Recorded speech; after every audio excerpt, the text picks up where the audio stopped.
We have a very wonderful history of working together. Helga, was it October or November last year? I think it was October, when Yes.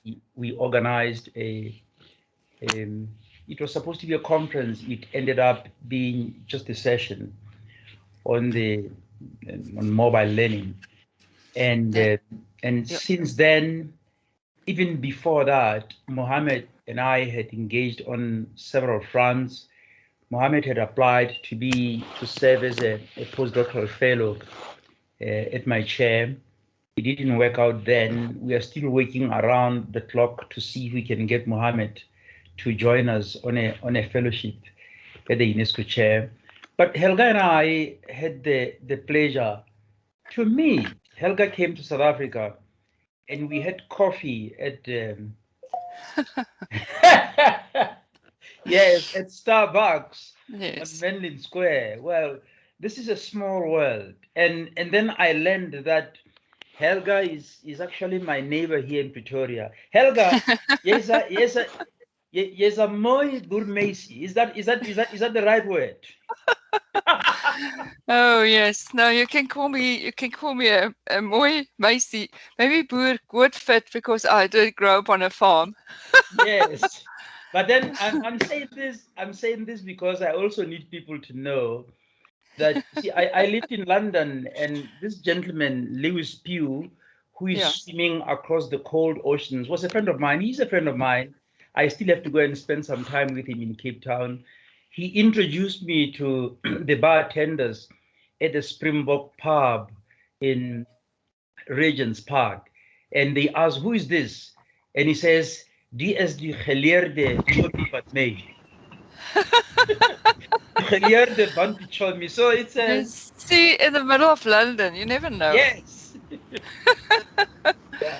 So, Yeah. No. ladies and gentlemen, Helga and I are really wonderful colleagues. We share a lot of things together. She thinks I'm a crazy old man who is highly energized, who will just Yes. die still But working. Yes.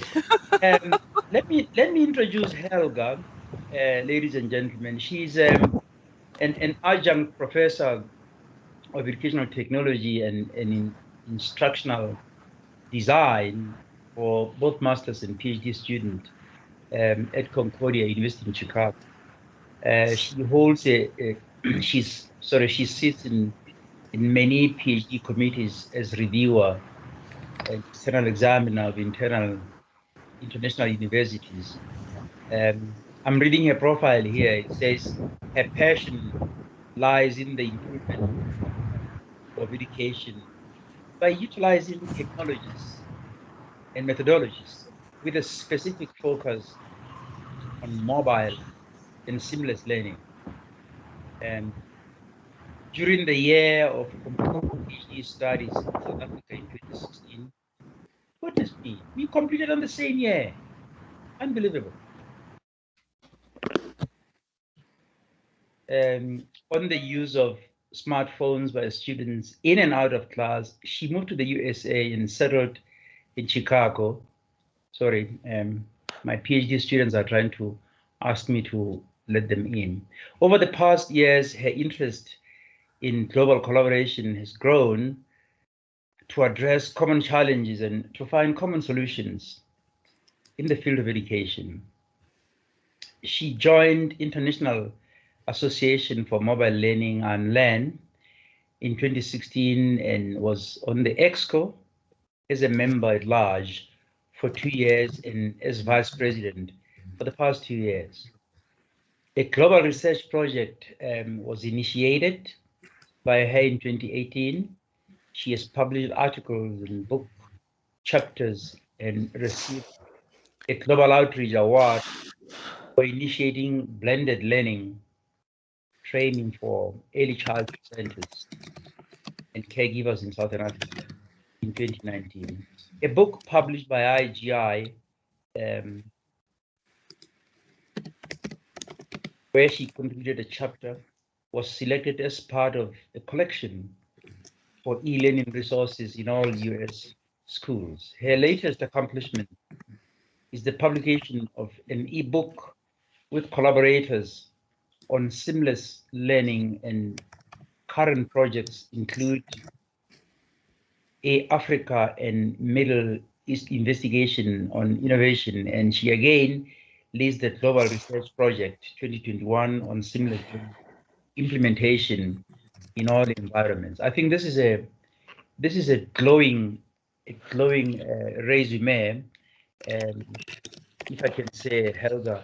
But I know you to be a scholar. I've sat with you on a number of meetings. We have planned a lot of international engagements, and I think it's a pleasure and a privilege to have you as the UNESCO chair to give us an idea of the work that you do. And with those few words, can I now hand over to you, Helga, to get the ball rolling? Thank you. Thank you, Professor. I really appreciate those kind words.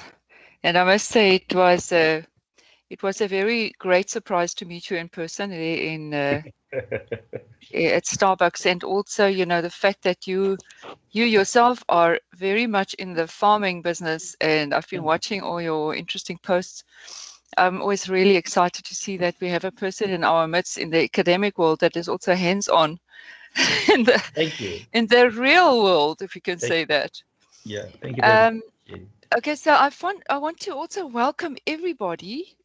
I can see we have quite a few people here, and I'm very glad, because one part of this is me giving you some information on what has been going through my mind in terms of this topic.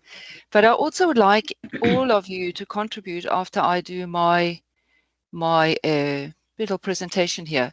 So for me, it's very important what your thinking is about this topic. So first of all, I want to see, can you see my slides clearly? I didn't put it in presentation mode. Is it fine if I keep it like this? It's fine, we can see. Is it fine? There's a thumb up, there's an electronic thumb up. Okay. Right, so some of my font is a bit less, but I mean, this is very large. But I'll start with a question: are we ready for seamless learning in an open education system? Now, this is a question that I would like you to keep in the back of your mind as we go through this presentation, as I will come back to it at the end, and I hope that you will be able to answer it with me. So I will be going through this menu here, the overview of introduction and background, the story of seamless learning. What is seamless learning? I'm really jumping right in there so that you know what we're talking about. And then I'll give you a bit more background on the global research project that Prof also mentioned. And then the story of open education. I want to touch on that, what open education is. So I know that we have in this audience a group of people that know more about seamless learning and a group of people that know more about open education, but it's not to say that both groups know what the other one is doing. So I thought it would be good to touch on both of those so we are all clear on what is this discussion about. And then we want to look at the vision, and that is where you will also be coming in, and we'll finish off with questions and a discussion. So my background, Prof already gave you some information about me. And it's true, I am a Boere meisie. That means I am from a farming area. I grew up in KwaZulu-Natal in South Africa. And I became very much aware of schools and education through my parents, because my parents were very involved with uplifting of the community. My father, for instance, built farm schools. He was an architect, but as an additional, not additional, it was part of some of his projects. He built farm schools in areas where there were no schools for the rural population. And I really, when I had to decide what to do, there was nothing else for me to do but education, because I was just so focused on finding, you know, solutions right from the beginning for the South Africans. At that point, I was focusing on my environment, and I just saw so many opportunities, and I decided to continue with this field in studying further after being a teacher for 15 years. And I realized that in this day and age, where technology has become such an interesting and important factor, that I needed to know more about that. So I studied further and did a master's, and later on a PhD study in the instructional and educational technology environment. So it was quite a jump, but from a farm girl to technology. But I did it, and so my study was on how to introduce technology to an area where the audience and the target audience or the groups and the students don't know technology. And I followed the Hole in the Wall project of Sugata Mitri, who was speaking about how children have a natural affinity for technology and that can learn without much support. And I was kind of wondering about that, so I did a kind of contested what he was saying. And that is where I came into using mobile technology specifically. And from there, my interest in seamless learning evolved. Now, for many of you, you may not really know what seamless learning is about. So I'm going to give you a bit of background, as I said. And this started off the terminology of seamless learning. First of all, I just love the word seamless. And thinking about what does seamless mean, it's really moving from one to another. Looking at a garment, I'm actually wearing a long seamless garment. No, it's not seamless completely, but there's not many seams on it, but it's all together in one big beautiful cloth that I'm wearing. And if we think about that, we can also, bring together many different environments that are working seamlessly together. But before we go into too much detail about that, it was very interesting the first time when this word was used in the academic environment. And that was this is now from a researcher perspective. In Hofstein and Rosenfeld, that was in 1996, they wrote about they needed to fill the gap between formal and informal science learning. So it came out of the science environment, and to engage students in learning activities and environments that promote both hands-on and experimentation and minds-on reflection. So they didn't only want the kids to learn the theory, but also go out in the field. And this is where I could not resist to put a cattle in the field and the experiments. So obviously you can see that's my background again, the farm. So and the rural area. And so with what they learned in the classroom, that they would be able to apply it on ground. So they wanted to provide learning for the needs and abilities of a heterogeneous population of citizens. So they wanted science for all, bringing science from the classroom out into the world. And this could be considered the start of research in this field of mobile and seamless, and also collaborative inquiry-based learning. So there are so many aspects that come together in this word. A bit later, in the 90s, so this was now 95, the 96s, in that area from the 1990s to the early 2000s, technology didn't play such a significant role.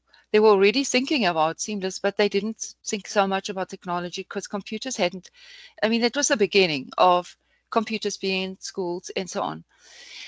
And Wang wrote in his paper in 2015, we did research on the evolvement of seamless learning.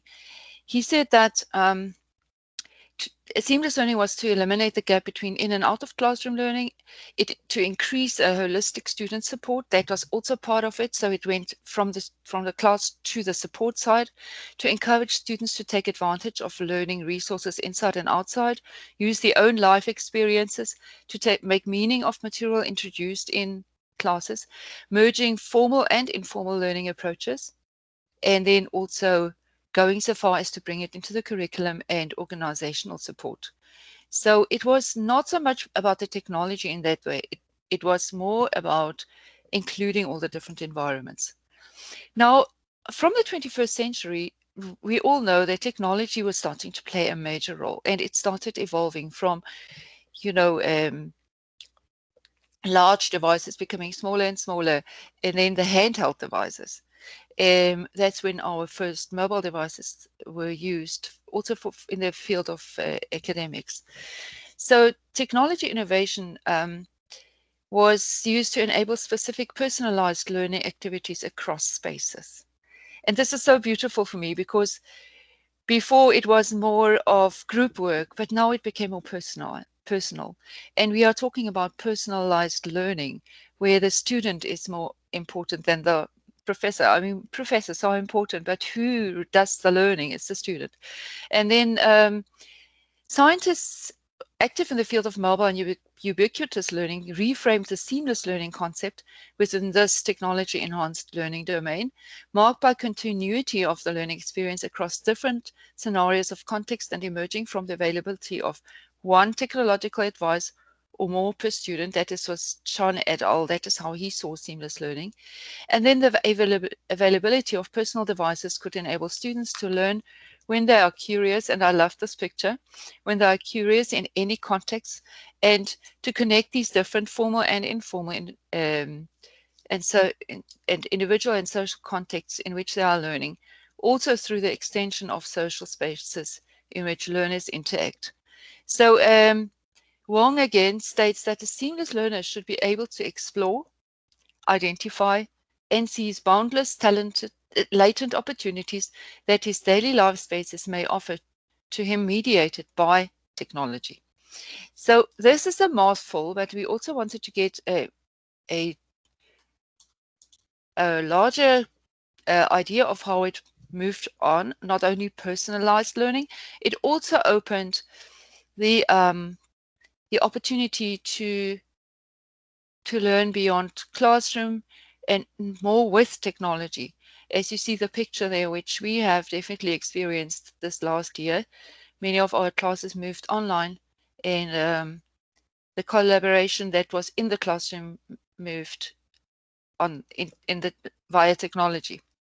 And to describe, we want it, for the future, we want to describe and envision continuous and cross-contextual learning and support process to mark out a design paradigm within the larger domain of learning and instructional design. So this is in my area, instructional design. So we don't only want to talk about it, we also want to look at design principles that we can bring in to actually create a seamless learning environment, and to typify the organizational change of interweaving formal and non-formal learning. We've already mentioned that. And to describe a specific type of learning environment, to label specific and concrete learning scenarios, and to describe how mobile and ubiquitous technology can influence and change the way we learn. The latest definition was by Sharples, one of the latest. He said, this is Sharples et al. They said that seamless learning is when a person experiences a continuity of learning and consciously bridges the multifaceted learning efforts across a combination of locations, times, technologies, or social settings. So there we see this whole big picture of all these different environments working together, merging together seamlessly from one to the other, and bringing a wonderful learning experience for the student. And I think if we talk about seamless learning, we want to speak about experience, a learning experience that the student will be able to remember for the rest of his life. So the objective of seamless learning is the promise of this continuity lies in potential learning gains. So there must be a reason why we do thinking about this. We want to improve learning by for instance, increasing retention, increasing transfer of knowledge, support for the acquisition of complex skills, increased academic performance and motivation, awareness and change in perception, an increased sense of self-efficacy. And next to potential organizational gains, we also want to increase, which would increase efficiency and time spent on learning. And then influencing nature, process, and outcomes of learning. So these are the gains that we could achieve by using seamless learning. Now, we have to think about the next step, because it sounds like paradise. It sounds like the ultimate learning experience, but we know that we are still living in a real world, and there are many gaps before we can arrive to that point.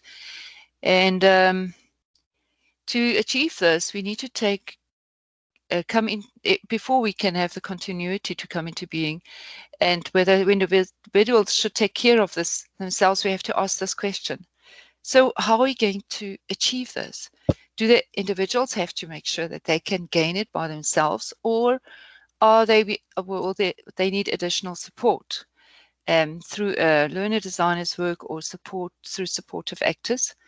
And how the concept of seamless learning can be relevant for lifelong learning and higher distance education, including open distance learning institutes, and who is formally responsible for providing learners with the most optimal learning experience.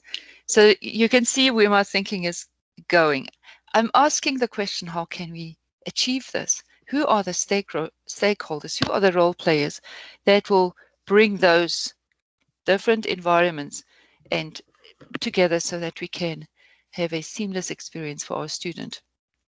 Okay, so now Durack and Kansaya did a study, and they looked at what seamless learning studies have brought. And it was very interesting to see that most of the studies, they selected 58. So 58 studies, and they found that the majority of seamless learning environments and studies have been done in Asia, and mostly in the undergraduate level.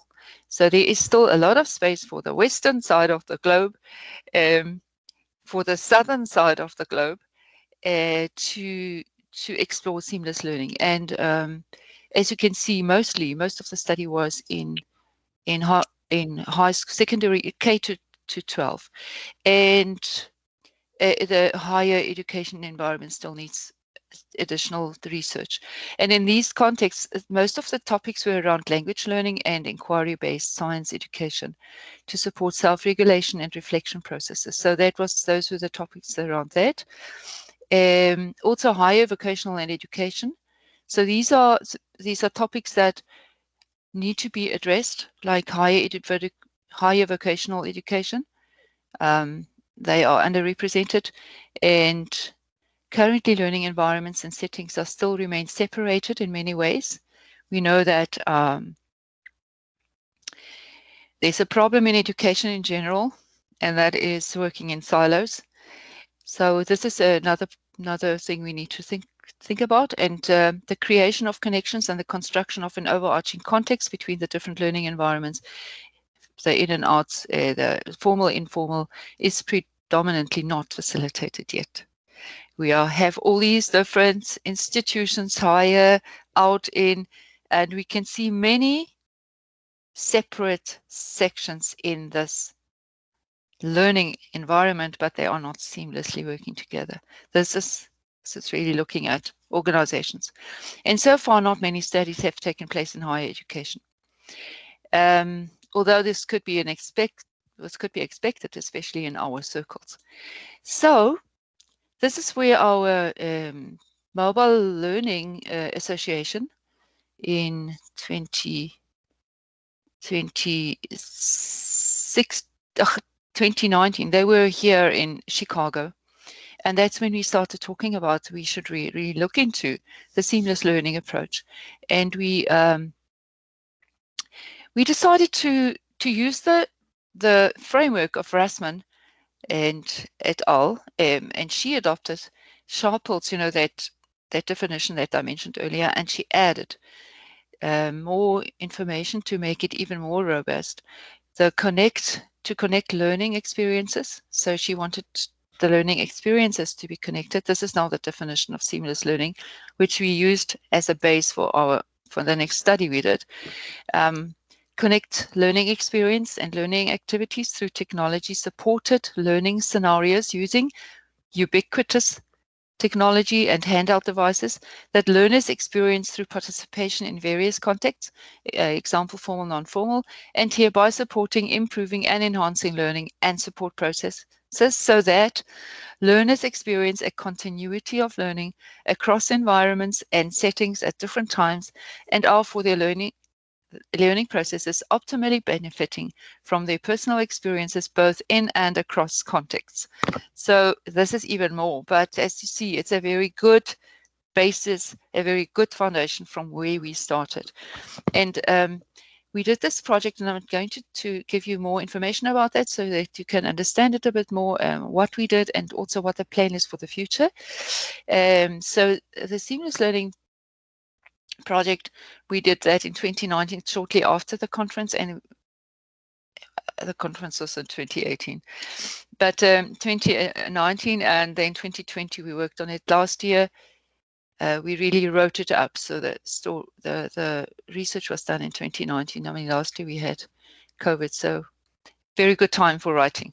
And the mixed method approach was used to analyze, but before I go to that, 5 countries participated. So the researchers from the Mobile International Mobile Association that were that participated came from 5 different countries, and it was actually 5 different continents.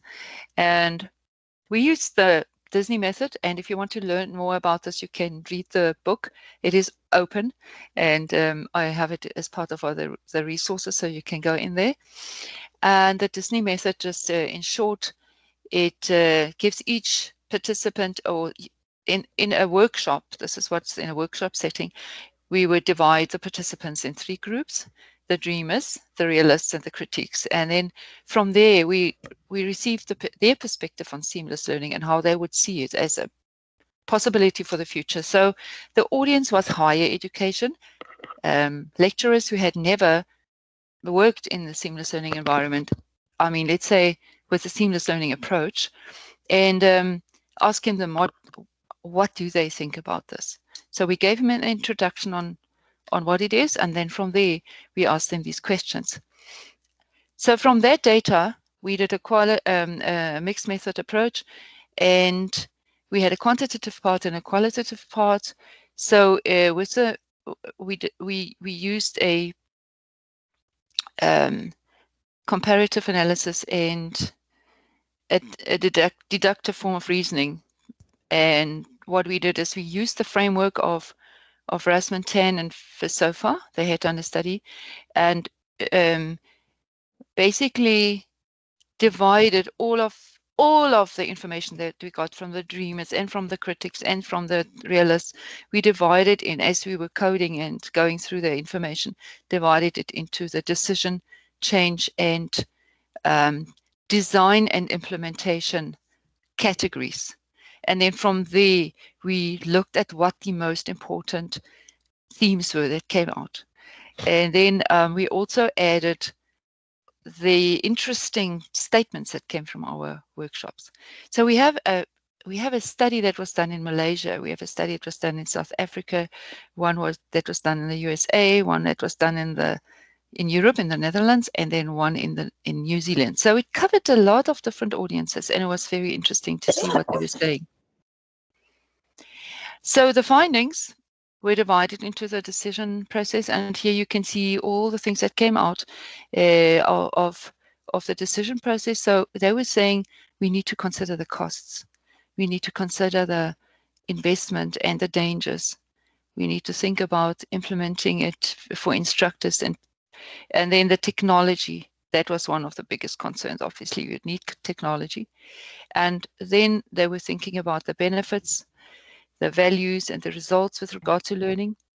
They were talking about teacher competencies and attitudes. So all of these would influence a decision whether you can continue with seamless learning, and obviously teachers would be needed to be trained. And then also the target groups, which would be suitable for this. Would it be suitable for all students? And then the social expectancies and the role requirements. Who would be doing what? That question that I had at the beginning. And then how would this be integrated? How would it come about? Who would make these decisions on the national level, and maybe even on an international level if you want to go that far? Okay, and then in terms of the change statements, some of this was repeated. They were saying that we need to do change has to happen in the organizational management. There need to be changes in models and methods, changes in roles and responsibilities. Evaluation and quality control needed to be part of this. And then teacher education, professional development, and then it could even be a change of daily school organization. And then in terms of the design and implementation process, although these are two different sections, we added them together. So the first one was for the decision and implementation, the process-orientated design of interdisciplinary and transboundary activities needed to be considered. Guidance, support, degree of autonomy of learners needed to be, we needed to know that there would be guidance. There would be support for the learners, so in terms of design. And then technology, that needed to be available. Social learning participation and involvement of the network. So we needed to design something so that there would be collaboration, there would be opportunities for students to talk to each other. And then the assessment would be very interesting. How would we assess this learning? Would it be formative, summative, evaluation, and testing? What should we do? And then the experiential design of activities within school and out of school activities. So one needs to find the space and the place of where would the experience come in. And then also safety measures and insurance needed to be part of it. So you can see this is actually a really practical brainstorming session where all of these ideas came out.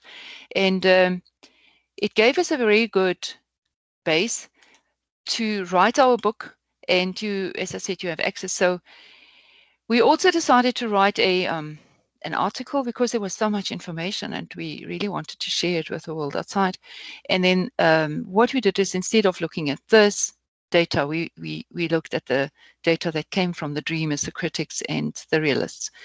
Now, some of our the researchers that are part of this global research project are in the audience now, and one of them is from South Africa. Her name is Frelette, if you don't know her yet, and she played a very important role in all of these studies, especially in the data analysis section. She did a lot of work. So Frelette, thank you so much. And in terms of the findings for the article, after doing the inductive research analysis, we looked at the different concepts that came out.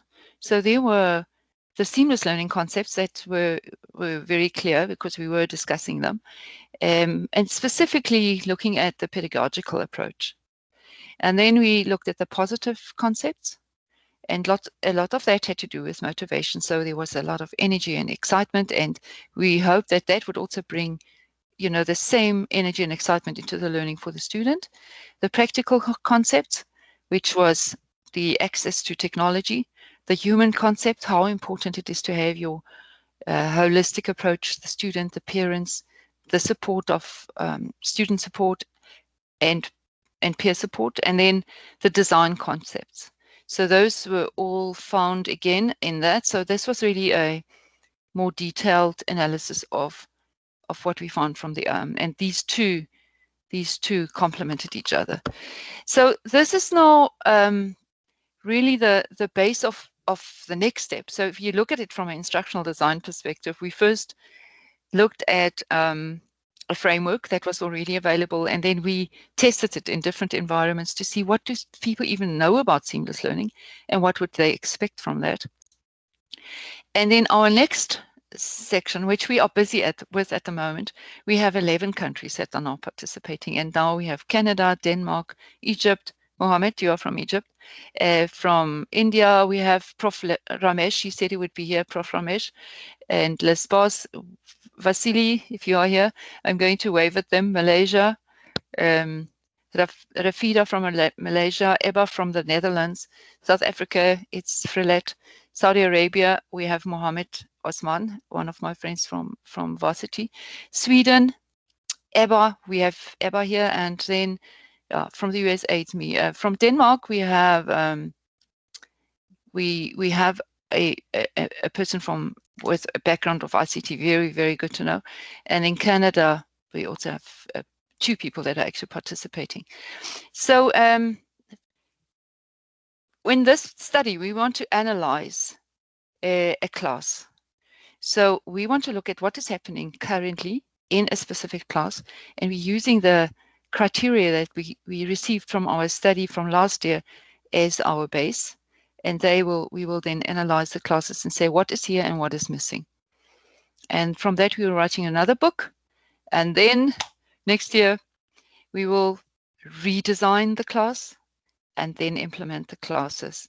And from there, we hope to come up with best practices. And then from there, we hope to be able to be even more prepared to go to the next level. And now we want to go to the next level in terms of where would we be able to implement this, not only in the schools, in the universities that are available, you know, the public universities or the private universities. We want to take it a step further. We want to open it up.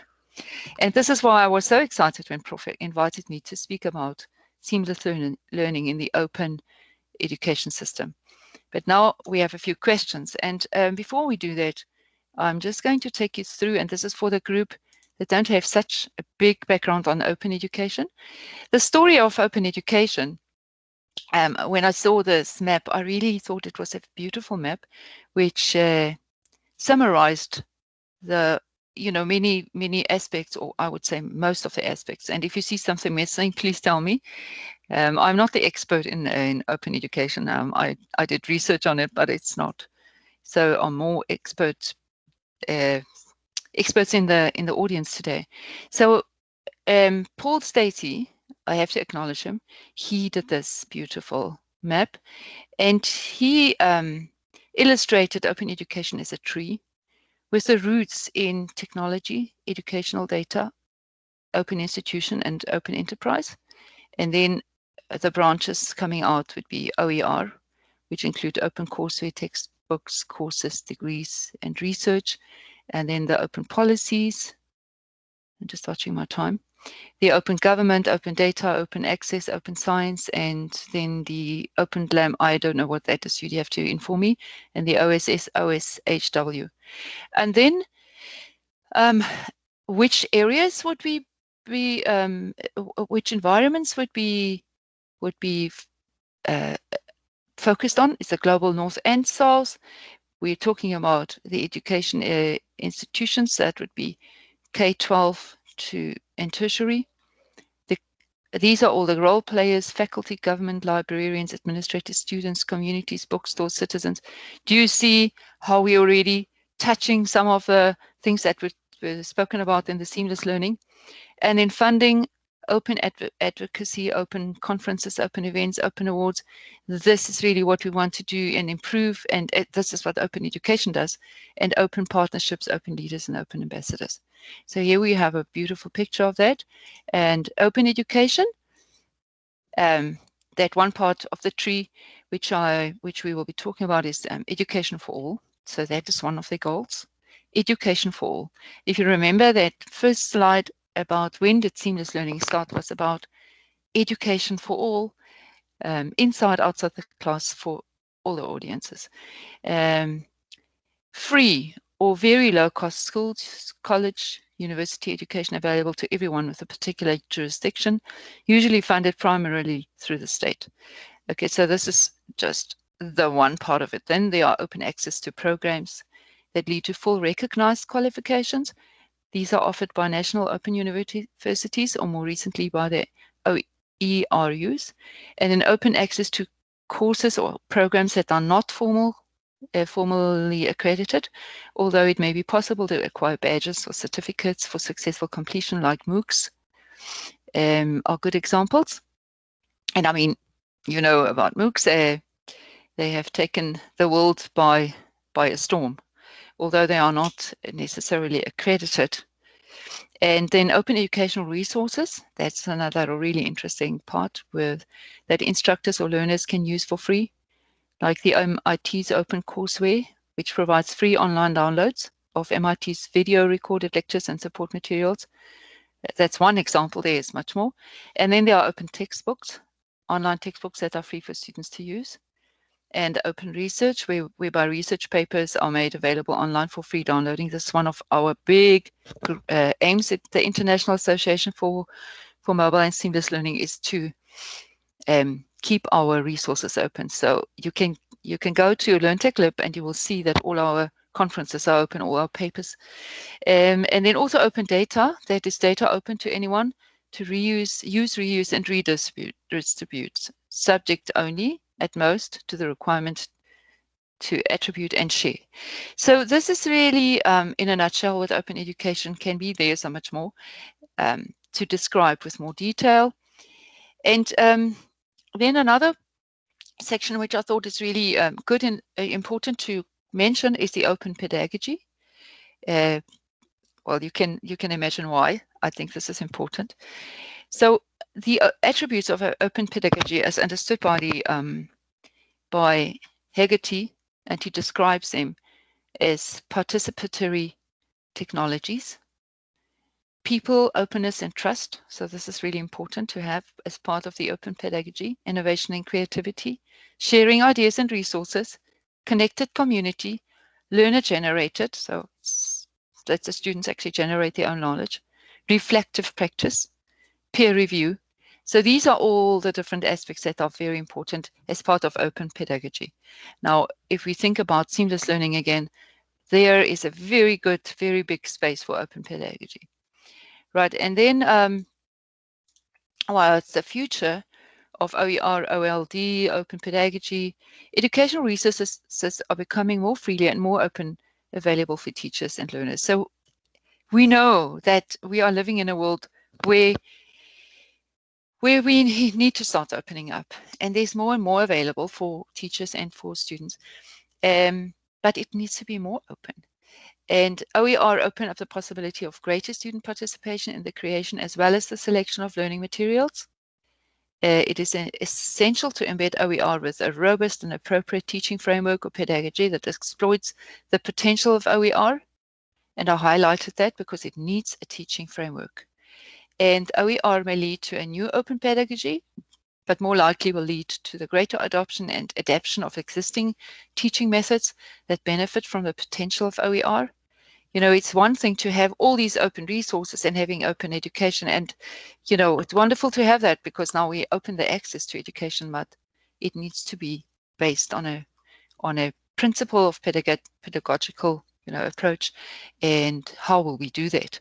And what should drive open education practices and use of OER should be a broader vision of teaching and learning that focuses on the knowledge and skills students need in a digital age. OER should be embedded in a wider concept of pedagogy than just open pedagogy. Okay, so these are thoughts about open education, and we can come back to that. Now, when we think about the vision and the future, we have looked at the seamless pedagogy that could be used, the seamless approach, and we have looked at how can this be distributed throughout the world. We are also taking a step towards the overarching organization, the international, the United Nations organization that has a very important focus on education. In fact, as you know, because most of you are in the educational field, that the 4th Sustainable Development Goal is education of the United Nations. Now, what is their vision? Interesting.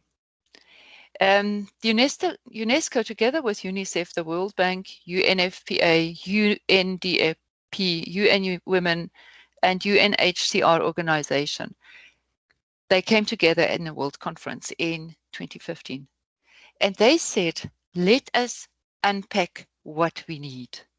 And they came up with there were 1,600 participants from 160 countries, and you can see they represented that group which makes the decisions, that make the policies, that come together, that decide what would happen in institutions.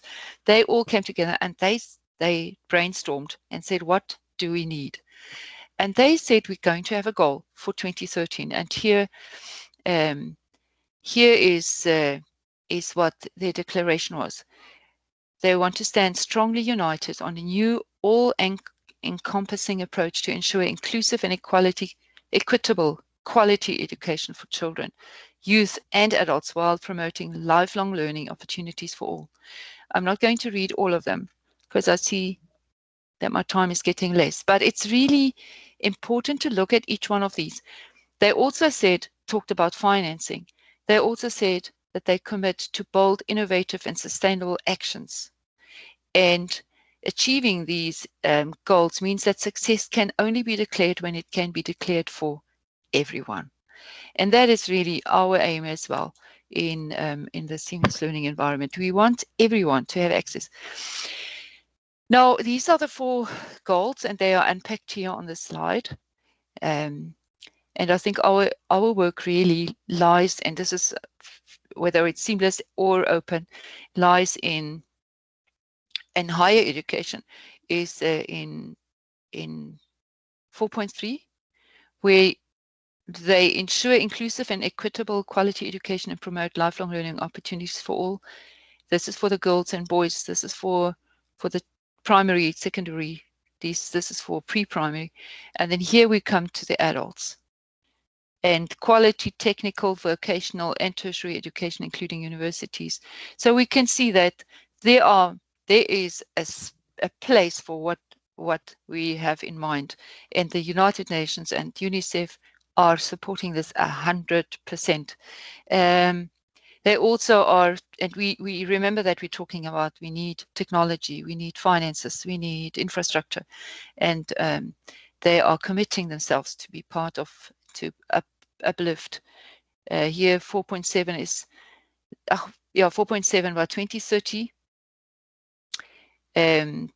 They ensure that learners acquire the knowledge and skills needed to promote sustainable development, including, among others, through education for sustainable development and sustainable lifestyle, human rights, gender equality, promotion of a culture of peace and non-violence, global citizenship, and appreciation of cultural diversity. So we're really bringing in all these different aspects, so everyone has access. And one of the other one that was important is the infrastructure, the educational facilities, and here it is sponsorships, scholarships to give them to mostly developing states and African countries.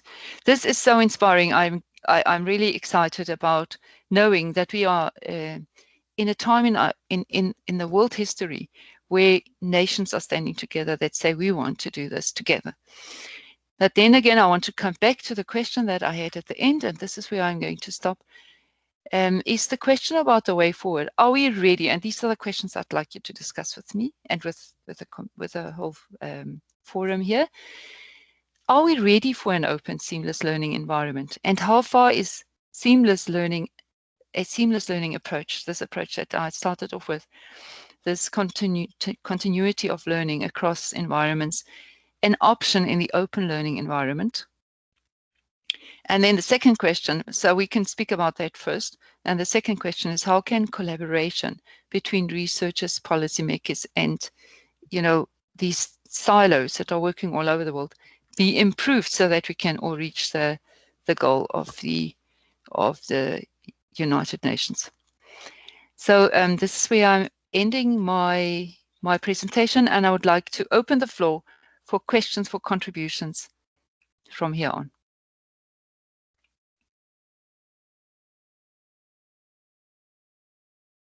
Thanks, Helga. That's not how it works. It works that the person in charge opens the floor. Sorry, you are opening the floor. Yeah. Yeah, it's just simple matters of protocol. If we do that. Yeah, I'm sorry, I am not used to doing seminars online. Look, colleagues in the house, this is really a mouthful. I think Helga took us through. I like the demarcation. You know, when you start with the story of seamless learning, you know, you took us through the beginnings, the assumptions, the expectations, the goals, the scope. You unpacked that in a very, really seamless way, I should say, within a seamless presentation. But the whole idea of the need to bridge the gaps, isn't it what it's all about? I mean, the world is structured in such a manner that it's never an equal space. The world is unequal. We complain in South Africa here about South Africa being an unequal society, and I always say to people, it's easy to be glued in what you have, to look at your own context and think that context is the context. A lot of people in South Africa complain about South Africa being unequal because a lot of them are living for the here and now. I mean, some of us who have been all over the world, we can tell you, whether you are in Europe, I lived in London. It's a wonderful city. There's a lot of inequalities in the whole center. I spent some time in Canada, in Toronto. I was in Atlanta. You name it. Wherever you go and travel throughout Africa, inequalities have become a global phenomenon. And I like this idea. How do we bridge these gaps? For me, this whole idea of thinking through bridging gaps takes us to a way in which the world can be seen to be a more equitable world. Will we ever reach that point where the world is equitable? The rest of the presentation, I mean, the whole idea of you taking us through the project, I happen to be a member of the UNESCO family as holder of the UNESCO chair. And Helga, you should know now that recently I've just been appointed as a member of the South African National Commission for UNESCO. So when it comes to UNESCO activities, I'm really embedded. And I can share with you how the Director General, Ms. Ozule, in line with what Helga is just doing in this presentation, launched what is called the Global Educational Consortium, which was trying to do almost what you're doing, to reach out and open and create that openness. But remember that we are also competing. There are competing forces here. If we have to be seamless and we have to look into the role of, let's say, open educational resources, the entire open access space, that open access space, useful and lofty, powerful as it is, it's competing with the for-profit scholarly fraternities. At UNISA, we have Professor Mpine Magwe. I was hoping that she will be in the house. She's the newly appointed Commonwealth of Learning Chair on Open Educational Resources. And we debate these issues. How open is openness? Let's say in the Open University of the UK, UNISA is an open distance learning institution. The National Open University of Nigeria, Athabasca Phoenix, you name it. How open are we? Have we been successful enough in dealing with the many constraints and obstacles that are there by virtue of the existence and flourishing of for-profit publishing and scholastic houses?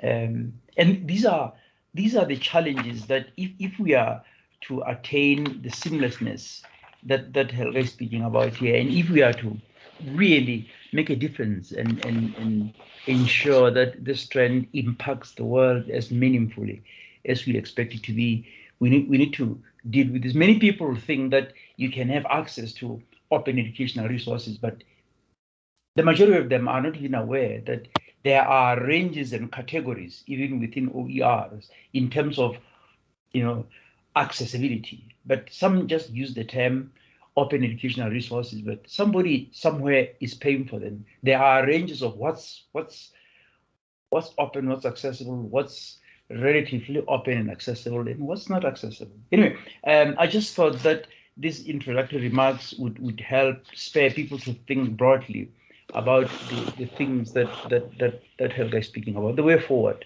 Can we then have ground rules? Let's have 3 or 4 questions. Let's take a round of 3 or 4, and let's have a conversation. I always say in the UNESCO chair, when you ask a question, we are not putting the presenter on the spot. We are all experts here. We have created this space so that a presenter can come in and share their ideas. So this is a platform for a conversation. Can we ask questions? And questions are not necessarily aimed at putting Helga on the spot. If anyone here wishes to contribute in either responding or clarifying a question asked, you are more than welcome. All right. I now open the floor.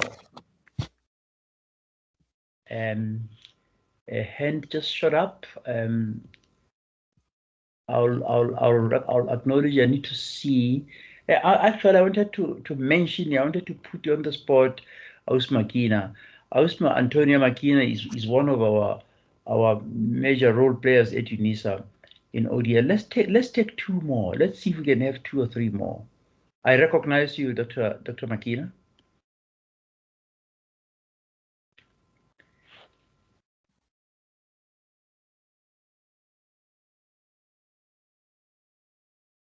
There's another hand. I'll search through. It's a guest, Uwe Woolen. You're recognized, Uwe. Yes, that's correct. Uwe, I thought I got it right. All right, let's not waste time. Dr. Makina, you want to go for it?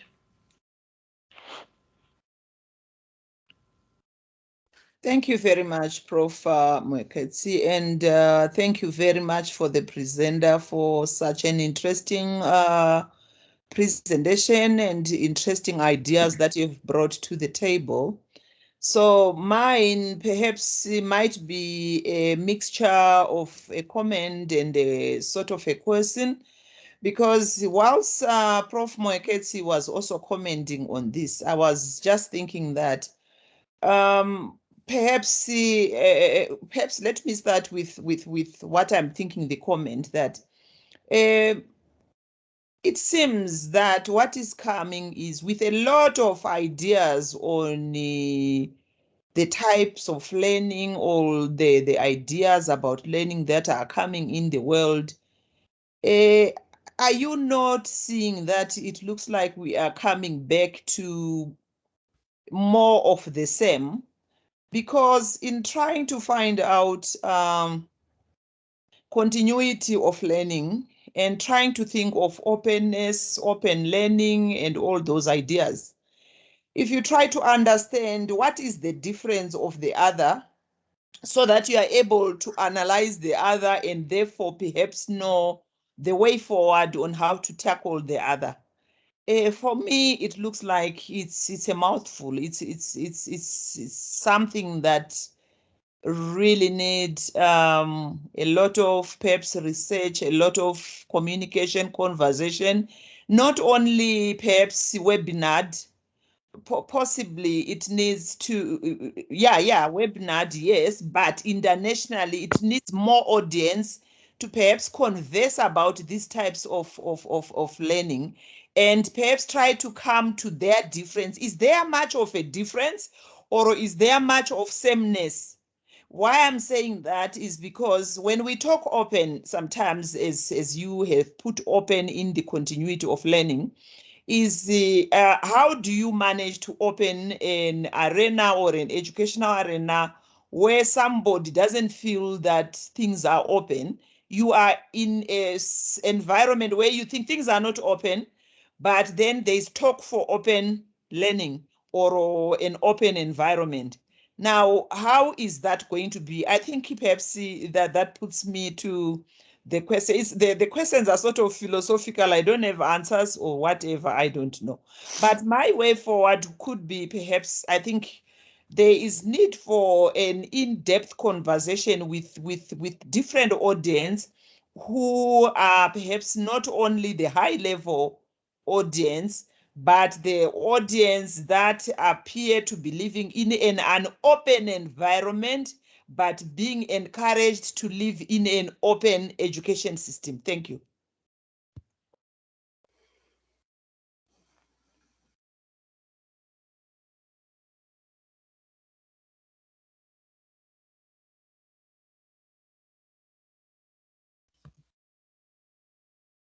Uwe, it's your turn. Thank you. I've been working for a very long time with ICT and higher education, 25 plus years. So when the question of prerequisites for learning pops up, I always think of infrastructure. So I got two questions for the participants here. And the first question is, what do we do with infrastructure in, for instance, in Africa or South America, other places with poor electrics and perhaps also poor cell phone connections? How can we implement the necessary infrastructure, and how do we identify which ones we need to apply? And the second question is, of course, how do we obtain funding for establishing such an infrastructure? That was it. Thank you. Okay. We'll have Professor Oshia Nielsen. I think her hand is up. Prof, would you want to go for it? Yes, thank you so much. And thank you so much for the initiative for this very important session. And thanks, Helga, for giving such a very good comprehensive presentation. I'm a professor in innovation in open online learning, and I'm based in Sweden. I've worked in this area for a long time, since some 20 years ago, and I'm leading and chair the ICD OER Advocacy Committee since 3 years ago. And I'm also an independent researcher and consultant and quality reviewer. So that is my point. First of all, I was very happy that you pointed out the initiatives by UNESCO, which have been for some years, already actually started some 20 years ago, with the OER initiative and OER declaration. And we can follow that back from many initiatives and many declarations. And that was also why the OER UNESCO OER recommendation was adopted in 2019 to have a broader perspective, because most people see OER as textbooks or open textbooks. But my point is that I think we really have to not just to talk the talk, because we all know all those initiatives. And what Professor McKenna was also mentioned, sometimes we're talking about the same of the same, and we name it in different kind of ways. So what is the really new points? My point is more about we have to walk the talk. We all have to do it and show it every single minute and every single day, and in every single meeting we have with our learners, and together with our learners, not just that it is we and them. So what I would like to bring to the table as a quality reviewer is about the quality issues. We need also to rethink what quality is and quality for whom. We all know that quality is in the eye of the beholder. And we have all those kind of very nice initiatives from different organizations like UNESCO, OECD, in Europe, the European Commission, and I mean, all World Economic Forum, and etc., etc. But we really need to rethink the quality issues, because it is often like that. That, for example, what quality assurance agencies, national quality assurance agencies, for example, for higher education, are asking for, that is what universities are delivering.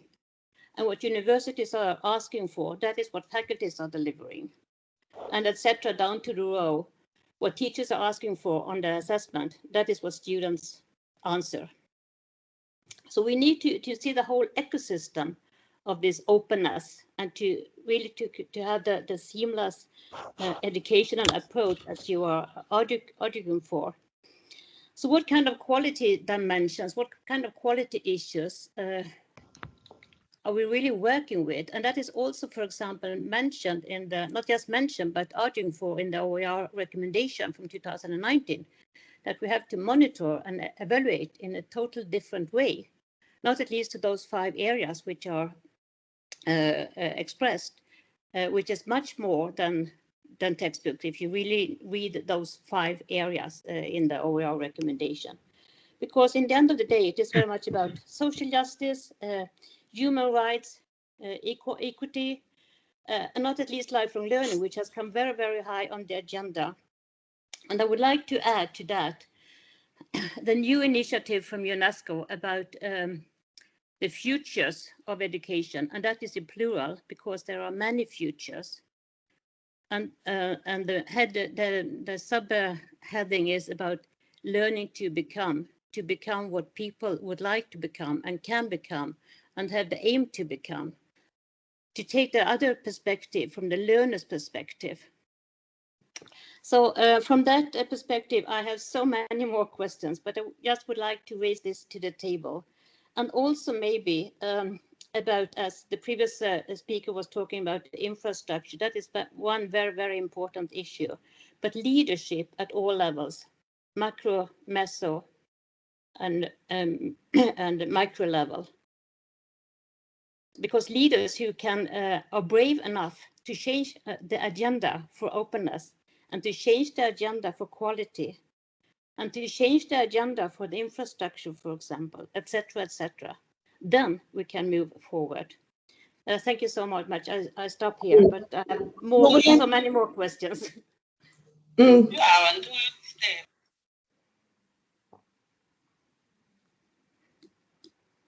I was trying to check where oh gosh. Can you hear me? Yes, we can hear you. Yes. I was trying to check. I thought there was another hand, but while I'm looking for that, Helga, maybe you wanna give a shot at the comments and briefly.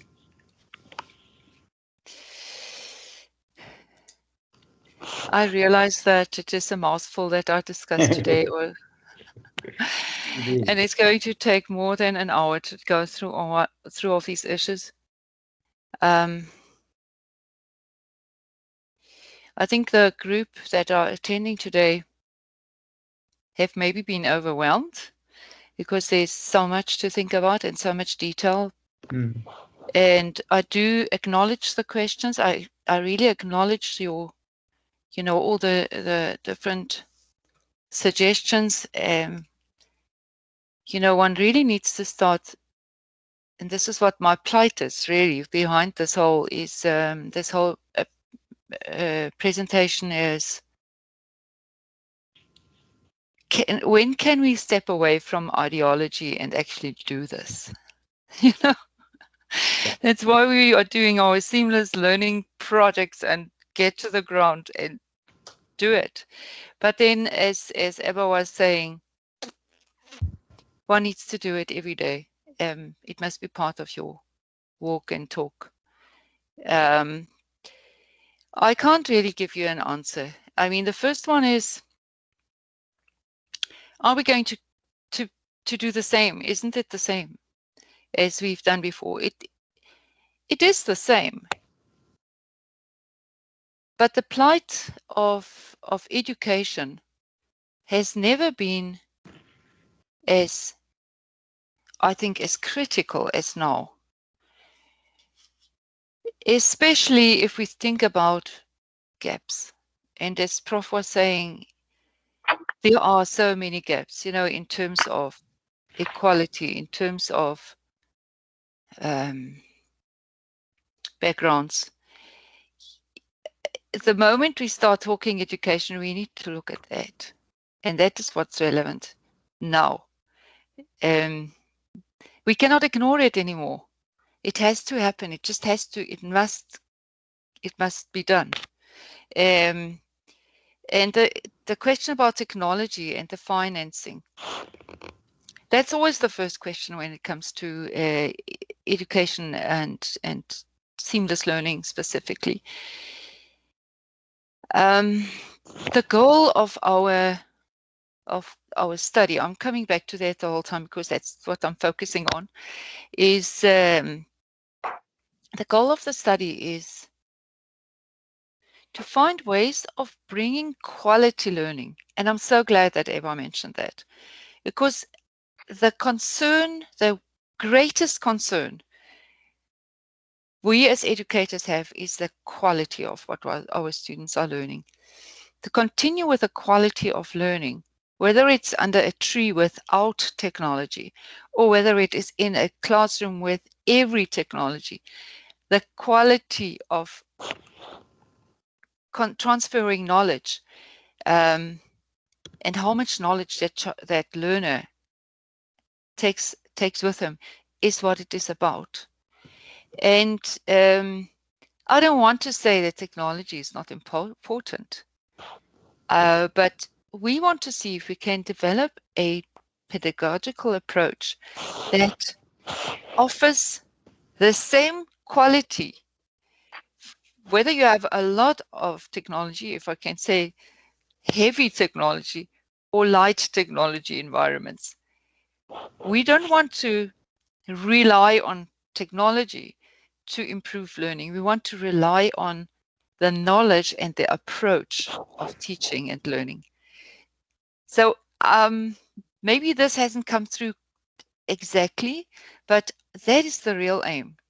And I think if you say, what is the difference? I think that is, maybe it's still the same, but there is a difference that we don't want to say seamless learning has to do with technology. Seamless learning has to do with different environments, but the same quality. And then maybe it is an idealistic idea, but we need to think about how can we reach that goal. And there are ways. Okay, and then the other answer that I would like, or the other thought that I would like to just mention again is the leadership that Eva mentioned. You know, Eva, I think that is one of the biggest, the most important, you know, topics that we need to, or maybe let's start the role of the leader is really where everything lies, so that this can continue. Our leaders need to know what is happening. Our leaders need to be part of our thinking, so that it can happen on the ground. Many of our leaders are sitting in political circles, and I don't want to go into a political mind now, but I often see, and I think this is what many of you here in this group that are academics may realize, is that are we represented well enough in political circles so that they can understand what education really means? If we talk about education for all, we mean education for all, you know, and the leaders just are so critical to understand this.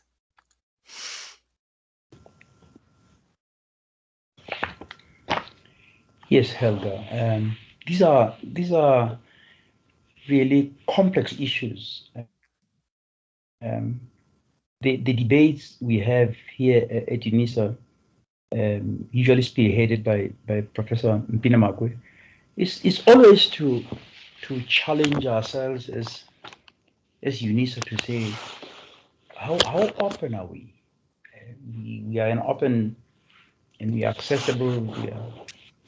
We're supposed to be flexible. How open are we? How accessible are we? How flexible are we? How supportive are we? How flexible are we? These are the pillars that we often use to describe what we do as a distance learning institution. And we have to ask these questions because much as we have a vision as a UNISA to open up access, Helga, you put it clearly, we always get caught up in our own ideological cocoons, but sometimes these things are inevitable.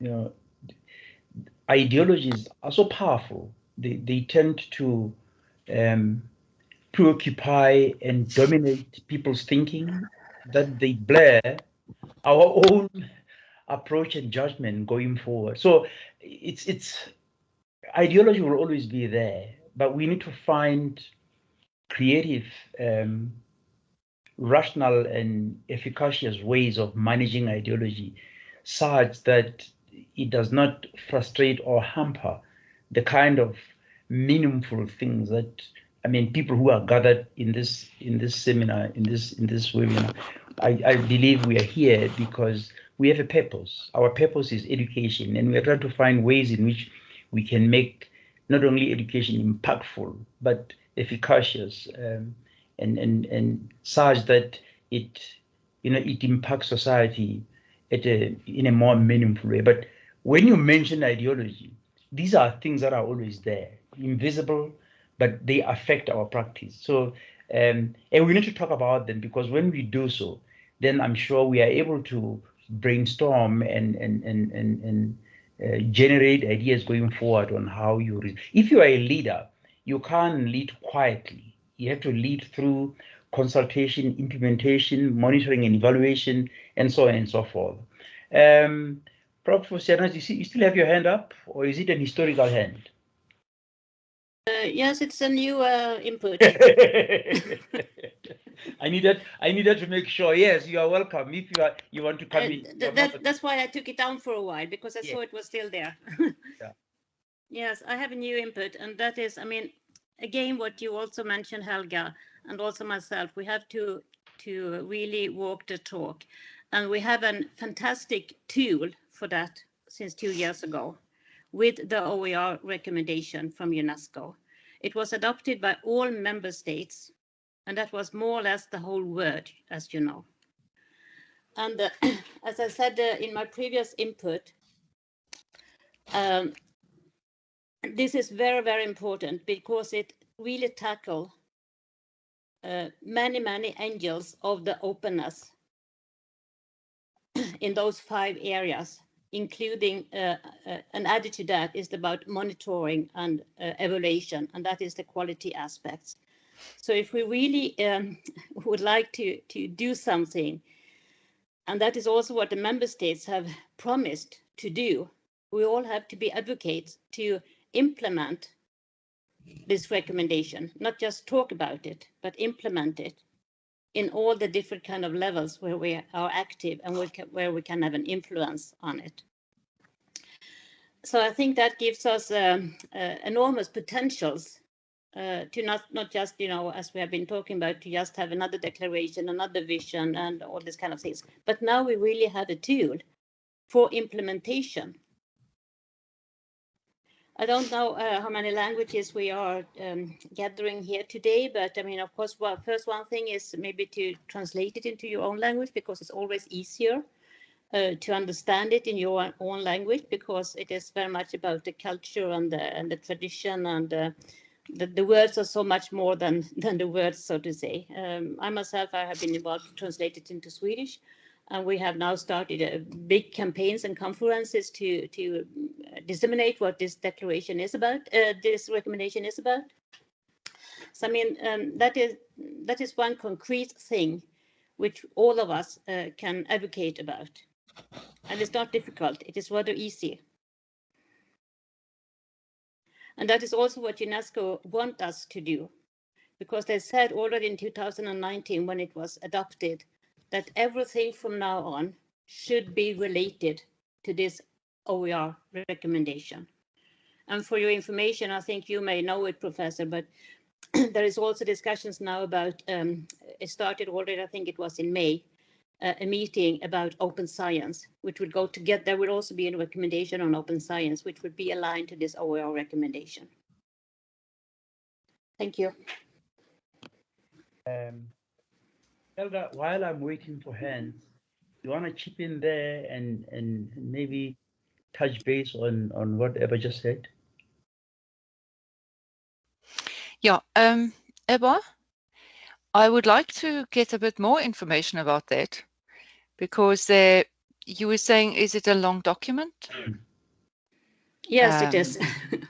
Okay, so and you said one would have to maybe translate it in your own language to understand it better. It is. I mean, it is the short version and the long version. And the short version are those 5 areas which we have to work on. Okay. And that goes beyond open textbook. One is, for example, on policy. Yeah. And one is, for example, about internationalization, because we need to do this work together. So we will avoid those silos. And another one is about capacity building, for example. And another one is about nourishing the knowledge about OER. And they go very, very deep as well. Yeah. So what I see here is it's really it's a, let's call it a manifesto that one commits to. So one would say everybody in this group that we have today would go through them and say, I am going to do this now in the future. But if I look at it, it was also high level again. So if we talk about internationalization, oh, I think it's Mohammed. Mohammed, Yes. your mic. Thank you. Yeah, I got. So internationalization means that we would need to have the input and the connection in on the international area. You know, we are talking about so many different things. It's really it's getting a bit, complicated. And I do think that it would be great if you could, provide us with those so we can have unpack it outside here. I really think that one could have another workshop around that, just to think it through, because it sounds as if it would need more time. Helga, we can talk about that, and I like the idea. Why don't we, outside this, why don't we have a conversation about how we can coordinate that? We can actually set up a webinar, and probably we'll have more sustained interaction and engagement with EBA, so that we can actually, in fact, we should involve us so that we can get a sense of how we can pull this together and set it up as a webinar presentation. I like that idea that we open it further.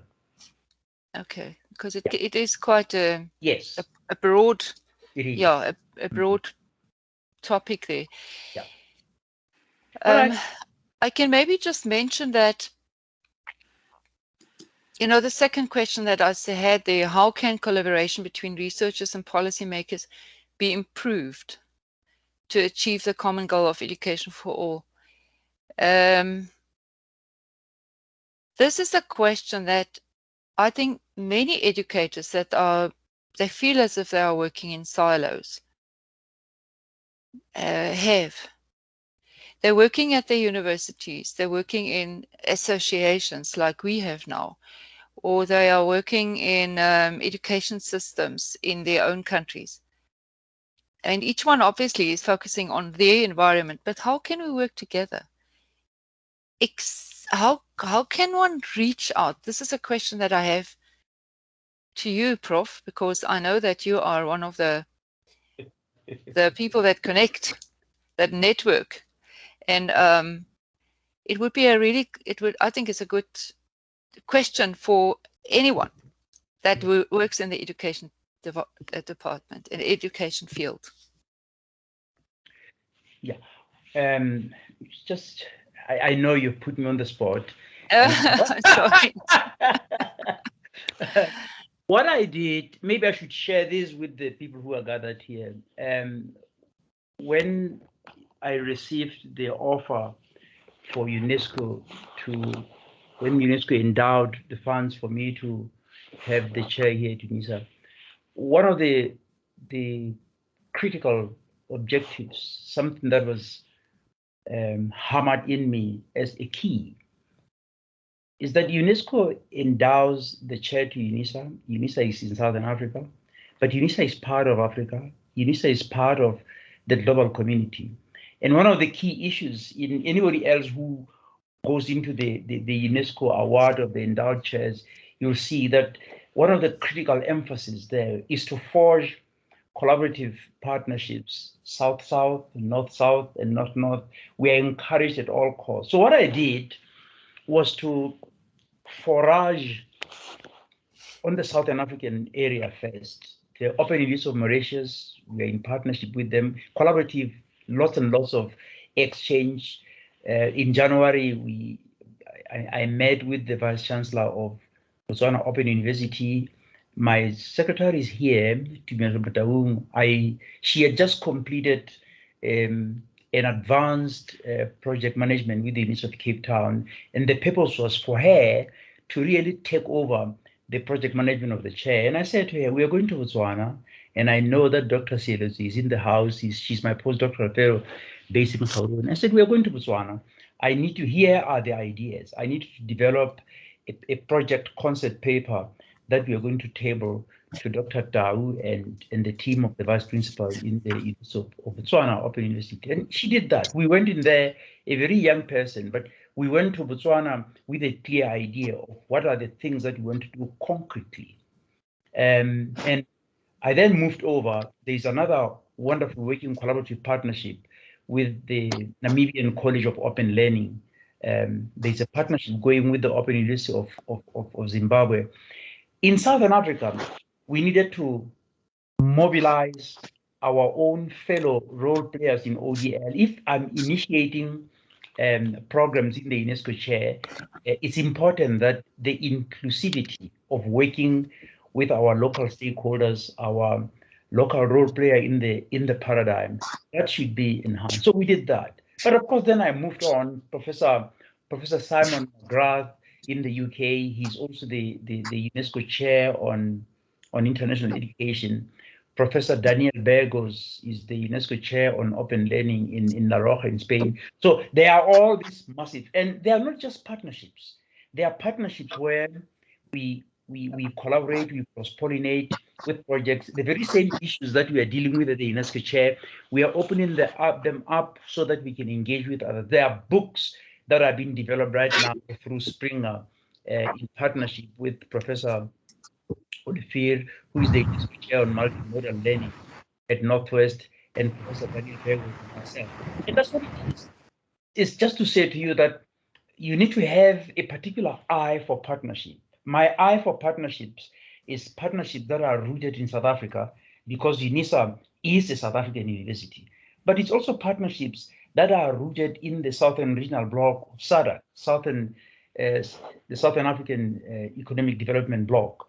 But there are also partnerships that spiral out to Africa. I mean, Dr. Diallo of the Virtual African University, we are working with all these people. And what do we do with the partnerships? They are feeding into the ideas. These ideas that we are having here in the UNESCO chair almost every year, they are not ideas that just spring from me as a chair.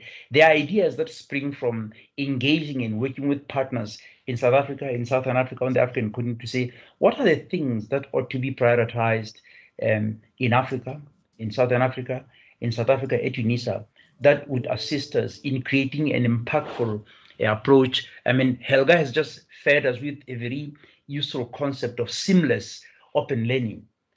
We think we are seamless, but today I think we have engaged with someone who has given us another window into that. So Helga, it's just a brief. I don't want to take the spot because I'm chairing the session, but you asked the question, and I needed to let you know that this is the work that we are doing. And in Oslo, I work with Mr. Kurt Titelstad, Lars Ekengard in the University of Stockholm. These are all the partnerships. We are debating serious issues. We are trying to establish a PhD program online that looks into how do we leverage technology so that we can then reach out to the poorest of poor and uplift them and create spaces for them so that they can come in and pursue master's and doctoral students at a distance. I'll stop there. Can I see more hands? Otherwise, I'm a teacher, I'll pick you up. Iwe just saved himself and said, no, I'm raising my hand before I get picked. Iwe, you can go for it. Exactly. I don't want to be torpedoed. By the way, before you start, Iwe, before you start, I've accepted your invitation on LinkedIn. Just go back, and you and I are now connected. Thank you very much. I was thinking, this is maybe a far shot, but how do we ensure to establish a solid foundation of this seamless learning concept, and how do we create leadership, etc. And then all of a sudden it struck me that the Danish or North European tradition of cooperatives For instance, the folk high schools, which filled out the gap, which is now filled out by MOOCs, where you get badges, but not a publicly recognized education, have had a tremendous impact on the Danish society. Well, I'm talking about the Danes because I don't want to know much about Swedish and Norwegians. It has pushed cooperative movements in various industry who have grown to be very big. It started with the farming. The farmers, they founded cooperatives to handle the milk products they produced. It was a very democratic movement, and they moved on to establish distribution channels like shops where the products were sold. And I'm aware of a project in South Africa called Made with Rural, which is a networked collaboration between small farmers and bigger farmers. And this has had a great impact on democracy and a great impact on people's educational levels. And so maybe this was something we could get inspired from within this challenge. That was just an idea. Yeah, and I should mention Uwe, that Uwe is talking from Denmark, and Eva is in Sweden. So I think it's important that those that are here know that there's and before Mohammed is in Cairo, and Helga is in Chicago. So this is basically, for me, here we are, many of us. There are people in Swaziland, there are people in Botswana. I just noticed that there was somebody here from Paris, and I was wondering if I could get this person, if they are still in, or maybe they're gone.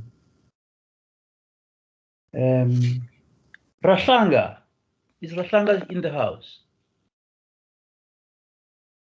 Or she's left.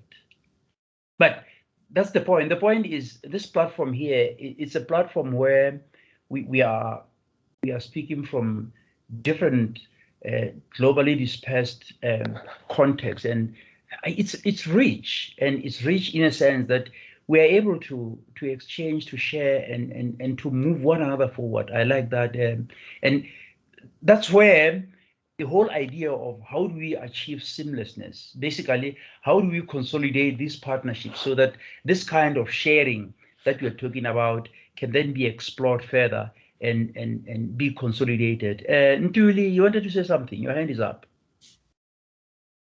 Yes, Prof. Thank you very much for giving me the opportunity. I joined a bit late, because of some other commitments, but I'm glad that I'm here now because I have learned a lot. I wanted to comment on the issue of leadership in order to create this seamless, what we call. So I just want to say, with our leadership, it's very important that there is buy-in, because if we do not get buy-in from our leaders, no matter what we do, how we do it, they will not budge. So the buy-in part is important, and especially from the strategic point of view, and it's our duty to educate them, to show them the importance of whatever that you want to do. And at the end of the day, I think we will be able to win with them, and how it will impact the whole, whether it's politically, educationally, etc. Even in the spaces of work, how it will impact in the spaces of work. And then secondly, I also want to request that I get also this presentation, because I arrived late. I wanted to come so much. Thank you very much, Prof. That will be all. Thank you. Thank you. Can I impose, Jared? You're always in my seminars, and you're always up and saying quite constructive things for someone who is young and emerging scholar and who is at the beginning of your career. I want to put you on the spot. What's your take? You have been quiet this time, which is quite uncharacteristic of you. It's too much. No, he always responds. Jared, come on. Thank you. No, for this session, I think I will remain quiet. I thought you would call me out, indeed. But I have so much to learn in this, and there's been so much, and I am so grateful for everyone who has been speaking and adding their knowledge, because this is it all very much for me. I'm trying to reflect on it, and I'm so new and such a beginner researcher that there's a lot of connections to all these other theories and ideologies in teaching. Yeah. And it's just really, really interesting to see. And I mean, when you place these two questions, are we ready for open seamless learning? I think there is no clear answer to when or how we are going to be ready for such. Our contexts are so very, very different. And it's so very important that we are collaborating as Helga's project is doing, collaborating in multiple countries to kind of figure out these, or at least possible solutions or possible appropriate ways and designs of learning and kind of instilling the seamless learning. Yeah. Yeah. Well, Helga, Jared is one of our young and emerging junior lecturer, but you're doing a master's with UCT, am I right? Yes, you're correct. Yes, he's doing his master's with UCT, and in almost all the UNESCO chair session, he's always present. He's always eager to learn. And yeah. I may have picked him up, but the idea was not to pick him up. It was to give him this space so that I can actually introduce him. He's a very dynamic young person.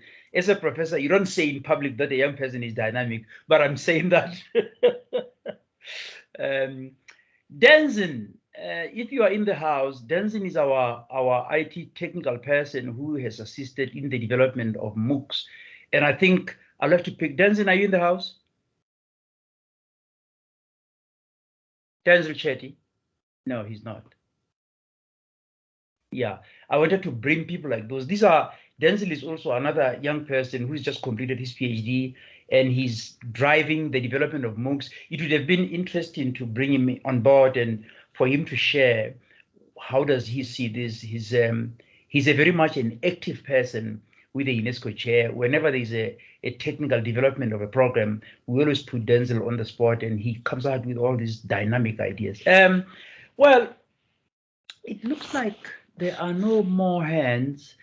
I would like to ask, first of all, Dr. Mabaledi Sieletso, one of my postdoctoral fellows sitting in Gaborone. Two things, Dr. Sieletso. There's a hand. No, these are old hands. Old hands. No, mine is new. Eva, your hand is getting older, newer. So sometimes I can't tell. No, she's a new hand. Yeah, okay. Eva, That's a new one. Yeah. No, that one was down for a long time. Okay, sure. Yes, actually, I would like to share with you because we are talking about are we ready for the openness and opening up. And one thing I would like to share with you, what has been developed from the European Commission and the Joint Research Center. It was already done in 2016, a model. Oops. Dimension. I sent a link to you, Helga, before. Okay. Because you asked me. There are 10 dimensions. 4 of them are transversal dimension, and they are leadership, strategy, technology, and quality. I did myself some work with the quality dimension. And then there are 6 core dimensions, where one is pedagogy, for example. One is about content, like OER and this kind of things, and recognition. Yep. And there are 6 dimensions. But what this is, and this was done already in 2016. Oh. And it is used quite a lot, and also referent quite a lot. A really easy model to start with, and what is pretty new, and that was why I raised my hand now, because they have developed a self-evaluation tool based on this opening up model. so you or your institution can see where you are at and where you have the gaps and where you have to work on. So it was just a recommendation for that. Okay, that's really good. Yes, it's very informative. But thanks very much. Can I then call upon the other hand is old. I think it's still. Can you lower your hand now, Eba? And Iwe, or is it a new hand? No, that was no hand. Sorry. We call here in this part of the world, we call those historical hands. Dr. Seleto, could you unmute? Yes, Prof. Yes. Hang on a second. Helga has a hand up. Helga. Okay. Sorry, I just thought you might be ending it before I have my last question. I was prepping her. I was going to say I need to know that she's in the house, and then I was going to say, Helga, any last words? Okay, I'll wait for that. Yeah, no, she's in. I just found that she's in. She just responded. So it's your turn. If there are any last words that you need to say.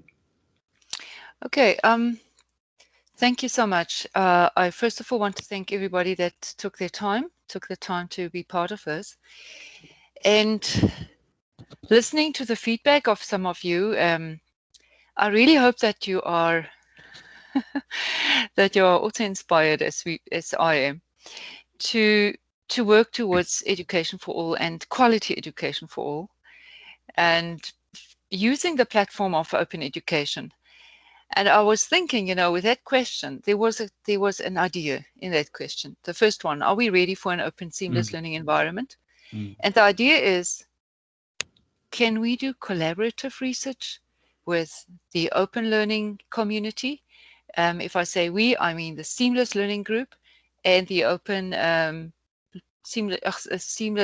open learning environment, because I feel we have a group of people together here that are interested in this educational field. Otherwise, it wouldn't come.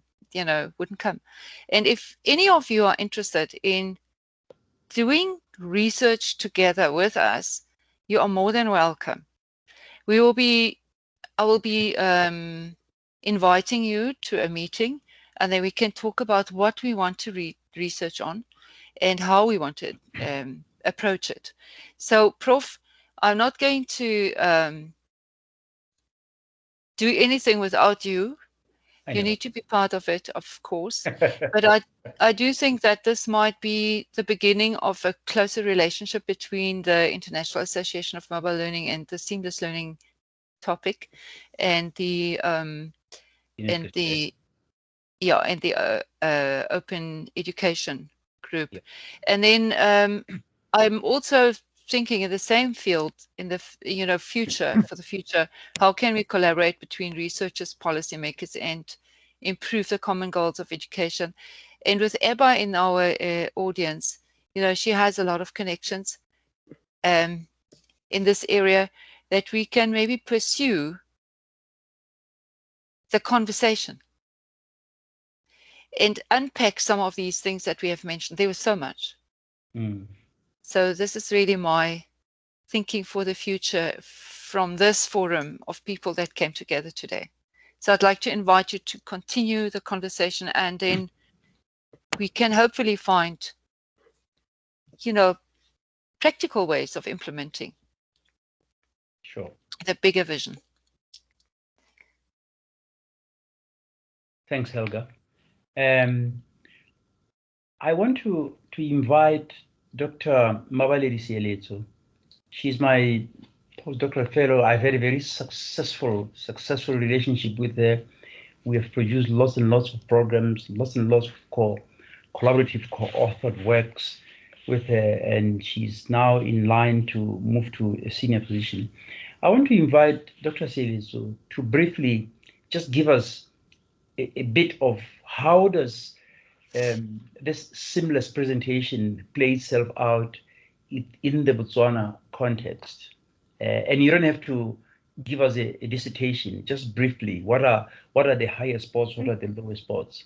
And then I would like you to give a vote of thanks. You are a seasoned person. I don't need to give you a script.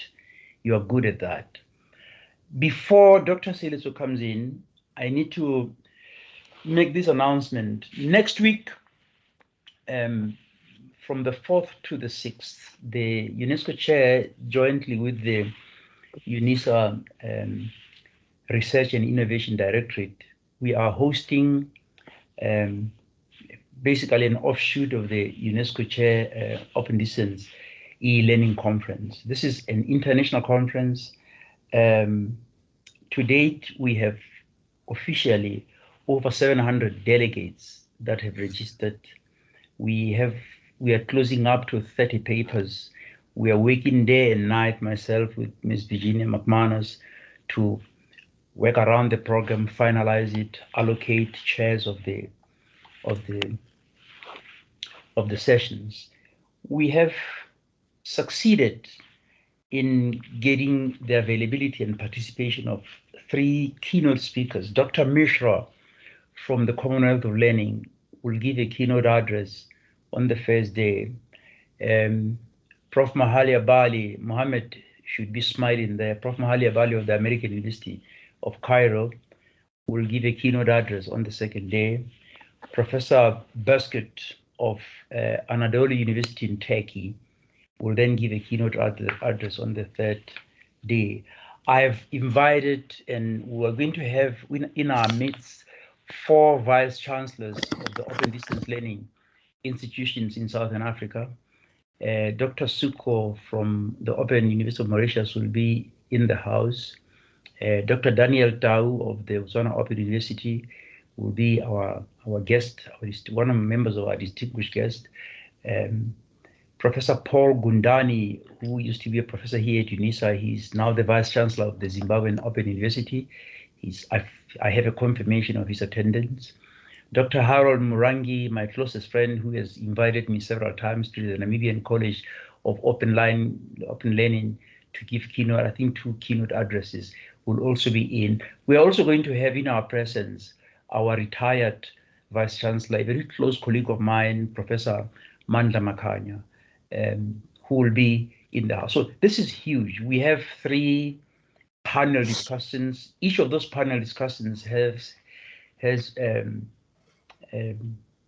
experts from Australia, from Ireland, from the Netherlands, I think from Canada, from the US, and in Africa we have people from Rwanda, from Makerere, Uganda, from Namibia, from Mauritius. We have tried to create a rich blend of African and global scholars to come together. And the theme of the conference is mediating open distance learning in the advent of a global crisis.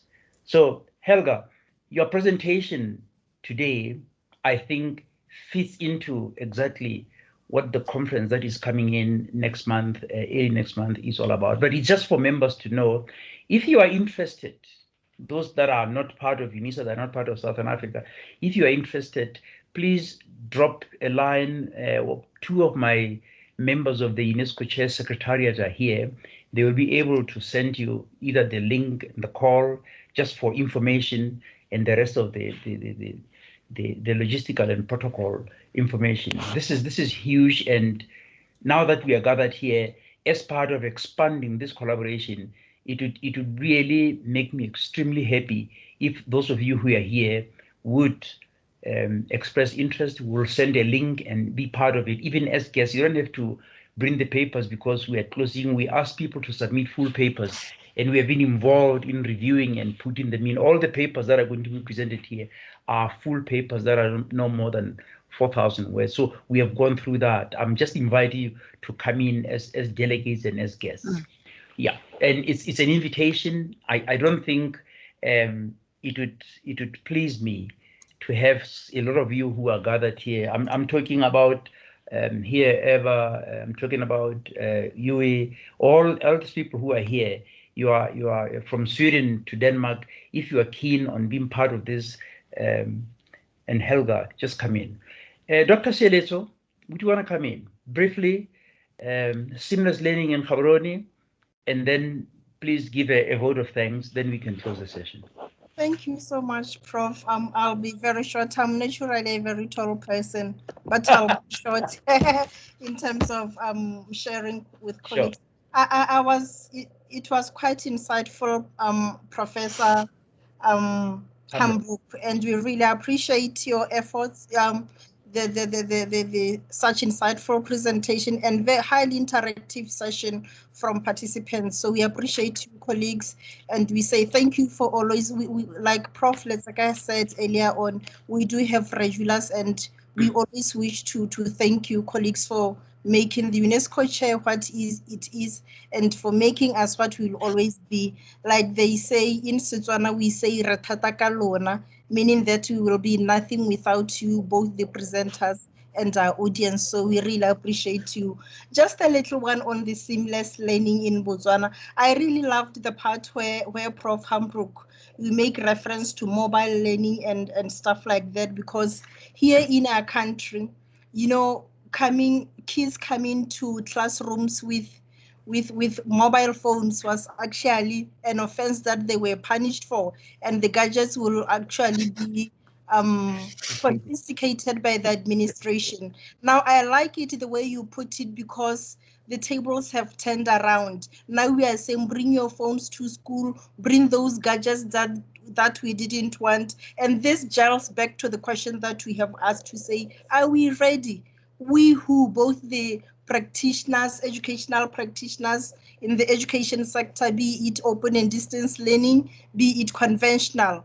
And I really loved your call for action. Towards the end of your presentation, Prof. Hambrock, you made a call for action to say, let us have advocates for seamless learning, and let's have a community where this, you know, advocates, I would say advocates for lack of better words, where these advocates will come together to interrogate their issues, to publish in if need be. And I really wish to emphasize on this, that we have made it at the very right time, at a critical time where we all need to look back and reflect on how we can best utilize seamless learning. And I'm happy that Botswana Open University, through myself, would be very willing to participate and be one of the advocates of this seamless learning. I believe that Mumu and the UNESCO chair, Tumi, they will share the Professor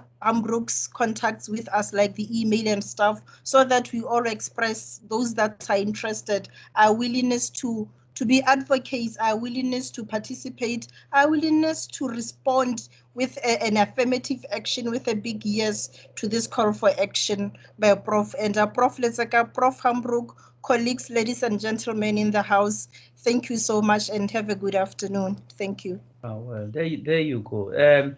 Yeah, I need to see those electronic claps of hands, guys. We are sophisticated. We just press the button and hands just pop up. well, with those words, really, thank you. To me and Musa will drop the emails and the link for those that want to attend. So, with that, thanks, Helga, as always. Thank you very much. I appreciate you. You and I. You know, as I said in the beginning, our collaborative partnership has taken up like a rocket. I think we are joining, who is this man? These two guys who are now going to space at the expense. Maybe we're going to space at an intellectual level, not in the physical. That's what it is, which means we are really moving at table speed. So with that, colleagues, thank you very much. Thank you very much. And look, the UNESCO chair is a place to be.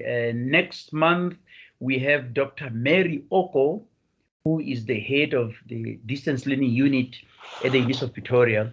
She'll be coming in to give a talk. The seminars are always hectic. Last month, we had Professor Karen Ferreira from Eswatini. We are mixing up.